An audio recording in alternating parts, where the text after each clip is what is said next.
अस्सलामुअलैकुम। मैं Rimsha Hussain motivation channel पर आप सभी को खुशामदीद कहती हूँ। आज एक नई स्टोरी के साथ। ये वो बदबख्त औरत की कहानी है जो अपने ही बच्चों को निगल गई। जी हाँ, हमने हमेशा सुना है कि सांप अपने बच्चों को खा जाता है, लेकिन यहाँ तो औरत सांप से भी ज़्यादा जहरीली निकली। इसने अपने बच्चों को निगला ही नहीं, बल्कि अपने मासूम बच्चों को बेरहमी से तड़पा तड़पा कर मार डाला। तो आइए जानते हैं कि आखिर ये जुल्म क्यों हुआ। इस औरत के 4 बच्चे थे, 2 बेटियां और 2 बेटे। इसका शौहर एक बस ड्राइवर था। दिन रात मजदूरी करके अपने बच्चों का पेट पालता था और अपनी बीवी से बेपनाह मोहब्बत करता था। उसकी कोशिश होती थी कि मैं अपनी बीवी की हर ख्वाहिश को पूरा कर सकूं। अपनी बीवी के नाज नखरे उठाने का इतना आदी हो चुका था कि वो अपनी बीवी की हर फरमाइश को पूरा करना जानता था, ख्वाह उसके लिए उसे कर्ज ही क्यों ना उठाना पड़े। बीवी की फरमाइशें बढ़ती ही गई और शौहर कर्ज में इस कदर डूब चुका था कि रोजाना की बुनियाद पर कर्ज वसूली के लिए कोई न कोई शख्स घर आ पहुंच जाता था। जितने लोगों से उसने कर्ज लिया हुआ था वो सारा सूद था। सूद पर सूद बढ़ता ही चला गया और आखिरकार एक दिन वो शख्स हार्ट अटैक से वफात पा गया। अब ये कहानी नया रुख इख्तियार करने वाली है। वो क्या, आइए जानते हैं। औरत अपने शौहर की वफात के ठीक 3 माह बाद उस बस के मालिक के पास जाती है जिस बस पर उसका शौहर ड्राइविंग किया करता था। उसको कहती है कि मेरे बच्चे भूख प्यास से घर बैठे हैं, मेरी कुछ इमदाद करें ताकि मैं बच्चों का पेट पाल सकूं। तो नाजरीन, उस बस के मालिक का ऐसा जवाब आया जिसकी उसे तवक्को ही ना थी। वो जवाब क्या था, कहानी को गौर से सुनिएगा। गुस्से से वो शख्स खड़ा हो जाता है, उस औरत को कहता है, बीबी यहाँ से फौरन उठकर चली जाओ, कहीं गुस्से में मैं तुम्हें कुछ बुरा भला ना कह दूं। औरत जवाब में कहती है, इतना गुस्सा क्यों हो रहे हैं आप, आखिर मैंने किया क्या है। बस का मालिक जवाब में कहता है कि मैं तुम्हें बताता हूँ कि तुमने किया क्या है। तुमने एक निहायत ही सीधे साधे इंसान का खून किया है जो तुमसे बेपनाह मोहब्बत करता था और तुम्हारी खातिर वो इतना कर्जे में डूब चुका था कि सारी उम्र चाह कर भी वो ये कर्जा नहीं उतार सकता था।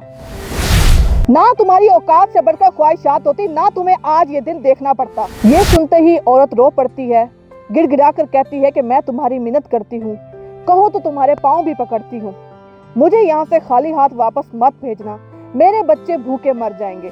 बस के मालिक को उस औरत पर तरस आ जाता है।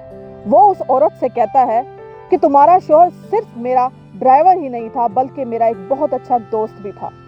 मैं इन बच्चों की कफालत करने के लिए तैयार हूँ, लेकिन एक शर्त पर। तुम अपने बच्चे मेरे पास छोड़ जाओ, मैं इन्हें पढ़ाऊंगा और एक बाप का प्यार भी दूंगा। मैं तुमसे एक और बात करना चाहता हूँ, अगर तुम बुरा ना मानो। तुम अकेले कैसे जिंदगी गुजारोगी, जिंदगी बहुत लंबी है। मैं तुमसे शरई तौर पर निकाह करना चाहता हूँ, अगर तुम्हें एतराज ना हो तो। वो औरत जवाब में कहती है कि मैं तुमसे शादी तो नहीं कर सकती, लेकिन अपने बच्चों को तुम्हारे पास जरूर छोड़ जाऊंगी। जवाब में बस का मालिक कहता है कि ठीक है, जब चाहे अपने बच्चों को मेरे पास छोड़ जाना, ये कुछ पैसे रख लो और अपनी जरूरियात को पूरा कर लेना। और जवाब में ये भी कहता है कि जब तुम्हारा शादी का इरादा बने तो मैं तुमसे शादी कर लूंगा। वो औरत पैसे लेती है और अपने घर वापस चली जाती है। तो नाजरीन, यहाँ से आने लगा है कहानी का एक नया मोड़। एक दिन वो चूल्हे पर बैठकर अपने बच्चों को खाना खिला रही होती है कि एक शख्स उसके घर आ पहुंचता है। काफ़ी सारा सामान उसने उठाया होता है जिसमें घर की ज़रूरियात का सारा सामान मौजूद होता है।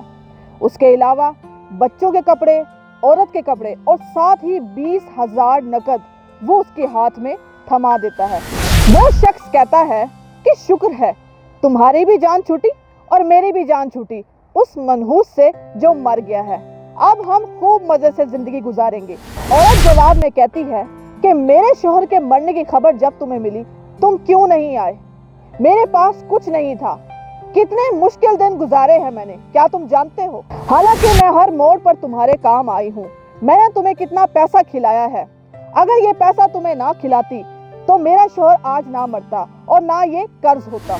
वो आदमी जवाब में कहता है कि मैं उस वक्त कराची था जब मैंने ये खबर सुनी।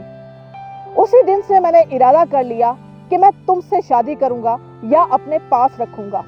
इसी भाग दौड़ में रहा कि एक अच्छी सी नौकरी मिल जाए और आगे की जिंदगी हम खुशी से गुजार सकें।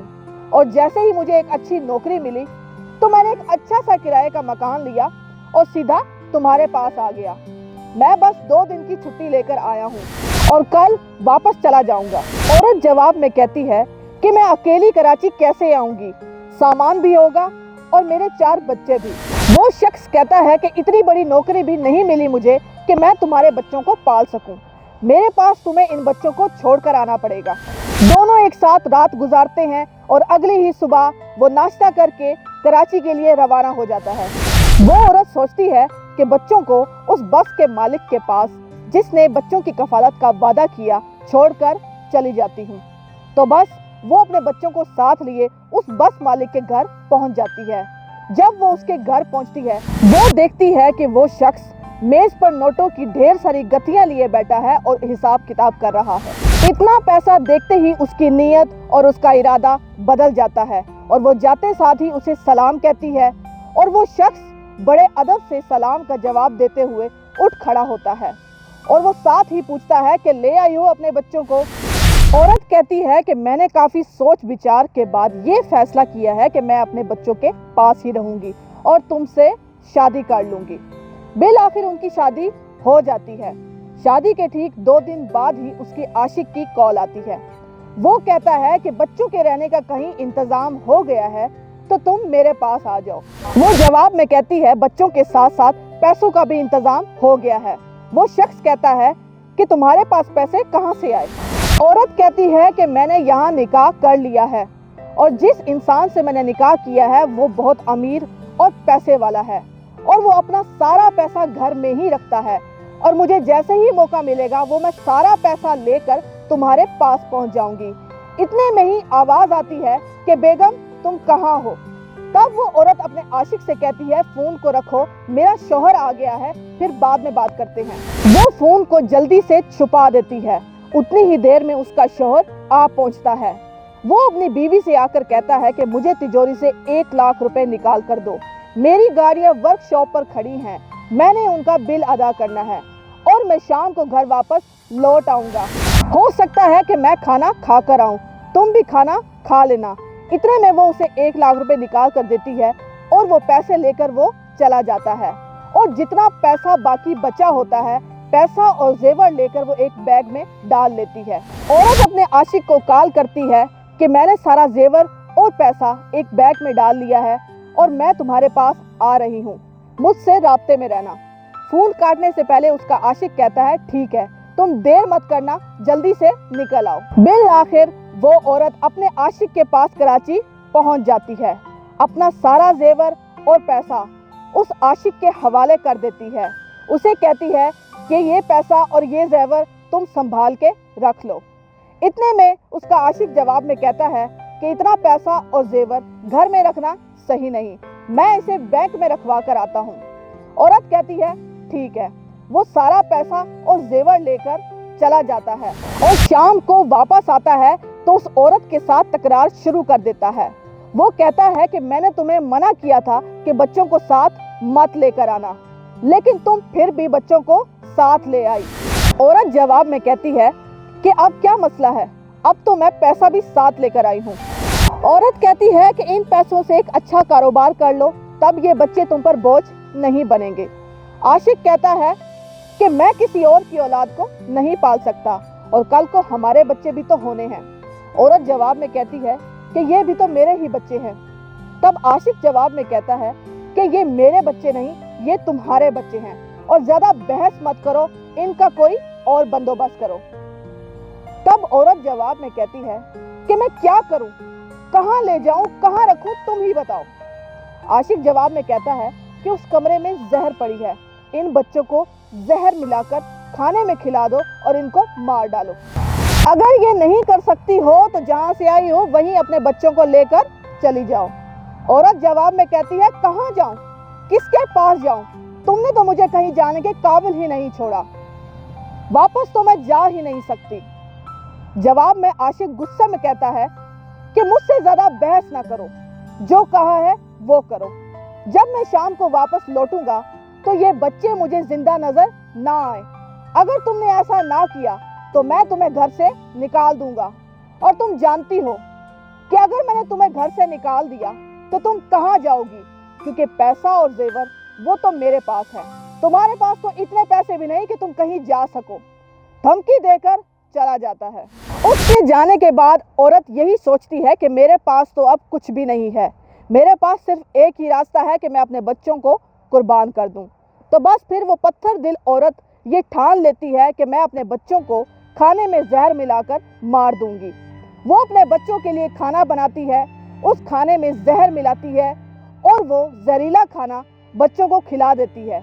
वो जहरीला खाना खाकर बच्चे दर्द से तड़प रहे होते हैं कि इतनी ही देर में जोर से दरवाजा बजने की आवाज आती है और वो आवाज किसी और की नहीं, उसके आशिक की होती है। उसका आशिक चिल्ला चिल्ला कर सिर्फ यही कह रहा होता है कि दरवाजा खोलो, जल्दी से दरवाजा खोलो। वो भाग कर आती है, जो ही वो दरवाजा खोलती है तो वो क्या देखती है कि दरवाजे पर उसका शौहर, जिसका वो सारा पैसा और सारा जेवर चोरी कर कर भाग आती है, वो खड़ा होता है।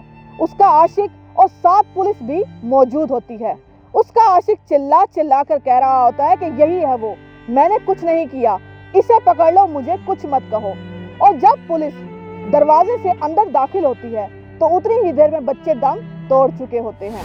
पुलिस बच्चों को पोस्टमार्टम के लिए भेजती है और पुलिस उस औरत और उसकी आशिक को पकड़कर ले जाती है। जी तो नाज़रीन, अब आप ये सोच रहे होंगे कि आखिर पुलिस इन मुजरिमों तक कैसे पहुंची। तो हुआ कुछ यूं कि इस औरत ने जिस गाड़ी से सफर किया था वो गाड़ी किसी और की नहीं, दरअसल इसके शौहर की ही थी। पुलिस तफ्तीश कर ही रही थी जब इस औरत के शौहर के घर चोरी हुई थी।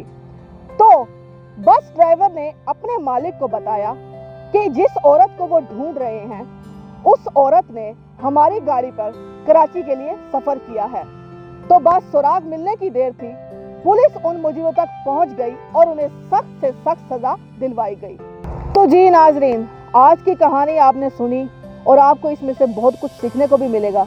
दरअसल आपको बताने का मकसद ये था कि वो औरतें जो प्यार के लिए, जो किसी के इश्क में पागल होकर अपने शौहर का कत्ल कर देती हैं, अपने भाई का कत्ल कर देती हैं, यहाँ तक कि अपने बच्चों का, अपने खून का, उन्हें यानी कि इश्क, वो प्यार, वो आशिक वो पहले हो जाता है और उनके लिए अपने शौहर की कोई इज्जत नहीं रह जाती, कोई अहमियत नहीं रह जाती। यहाँ तक कि वो अपने बच्चों को भी उस आशिकी के लिए कुर्बान कर देती है। वो आशिक उन्हें बच्चों से भी आगे हो जाता है।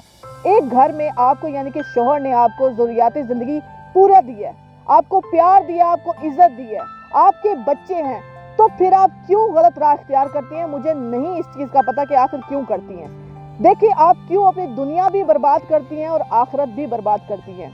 लिहाजा जो औरतें, इस तरह की औरतें देख रही हैं, अगर कुछ सोच रही हैं अगर इस तरह का करने का भी, तो मेरी उनसे अपील है कि इसमें आप अपनी इज्जत भी गंवाती हैं, अपना घर बार भी ख़त्म करती है, अपनी ज़िंदगी भी बर्बाद करती है और साथ ही साथ अपनी आखिरत भी ख़राब करती हैं।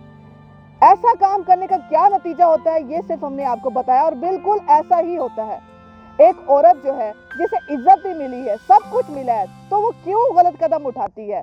जिसे सारा कुछ मिल रहा है लेकिन वो क्यों गलत कदम उठाती है, मुझे आज तक इस बात की समझ नहीं आई। तो खुदारा, हमारी स्टोरी दिखाने का, बताने का मकसद आपको यही था, समझाने का मकसद यही था कि प्लीज़ अगर इस तरह की औरतें कुछ सोच रही हैं करने का तो ऐसा मत करें।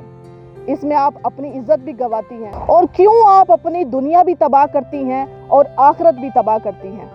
हमारी कहानी ज़रूर है लेकिन इस तरह के वाक़ियात आप देखते हैं न्यूज़ चैनल्स पर, जिसकी फुटेज आपको दिखाई जा रही है। इस तरह के बहुत सारे वाक़ियात हैं कि एक बहन, एक बीवी, एक बेटी किस तरह अपने आशिक के लिए अपने कोई बाप को मार रहा है, अपने शौहर का कत्ल कर रहा है। इस तरह के बेशुमार केसेस हैं जो आपको देखने को मिलते हैं। हमारी कहानी ज़रूर है लेकिन हमारा बताने का मकसद ये है कि आप सीधे रास्ते पर आ जाए, राह रास्त पर आ जाए, ये गलत रास्ता मत इख्तियार करें। ये असल में ये होता क्यों है? ये है जहालत की कमी। लोगों में इल्म नहीं है, तभी ये जाहिलियत का मुजाहरा करते हैं। लोगों में अगर इल्म आ जाए, तालीम हासिल करे, तो ये चीज़ ऑटोमेटिकली ख़त्म हो जाएगी। दिखाने का और बताने का मकसद सिर्फ यही था। उम्मीद है कि आपको इस स्टोरी से बहुत कुछ सीखने को मिला होगा। मिलेंगे एक नई स्टोरी के साथ, तब तक के लिए दीजिए इजाज़त। अल्लाह हाफिज़। पाकिस्तान जिंदाबाद।